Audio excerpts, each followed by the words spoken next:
Sem antes, nem depois. O menino achava errado o antes e o depois não se encontrarem nunca e reclamava. Quando ainda é antes, o depois ainda não chegou. Quando já é depois, o antes já passou. Ele queria porque queria arranjar um encontro entre os dois e ficava pensando no jeito de tirar o agora do meio para deixar o antes e o depois cara a cara. Eu aposto que se o agora não existisse, o antes e os dois seriam bem amigos. Aí, tudo ia ser um só momento. Sem antes, nem depois. Só agora. Enquanto o antes e o depois brincassem o tempo inteiro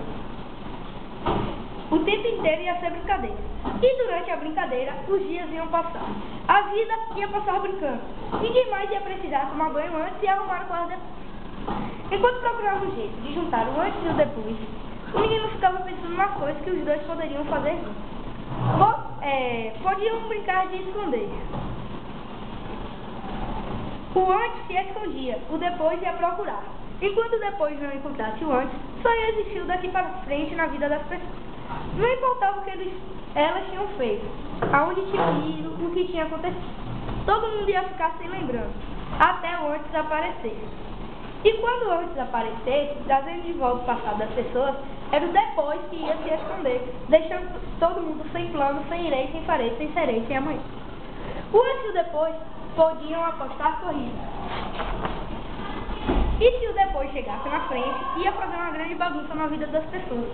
Tudo ia ser ao contrário, se o depois chegasse primeiro que o antes. Primeiro, a gente dizia alô para depois o telefone tocar. Primeiro botava a cabeça para fora, depois é que abria a janela. Primeiro a gente ria, depois é que contava uma piada. Primeiro ganhava o jogo, depois é que fazia o gol. Primeiro a gente dizia, depois a gente pensava.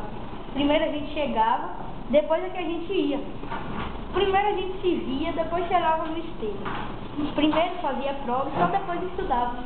Primeiro a gente comia, depois é que ficava com fome. Primeiro tinha indigestão e depois exagerava. Primeiro a gente caía, depois é que tropeçava. Nossa, tudo seria mesmo uma bagunça. E se a gente não quisesse que acontecesse, o que já sabia que ia acontecer, era só fazer outra coisa. Cada um ia ser dono do seu destino, cada um ia escrever a sua história. Não iriam mais existir consequências, resultados, surpresas e acasos. Como achou isso bastante sem graça, o menino achou bem mais divertido deixar tudo como era antes.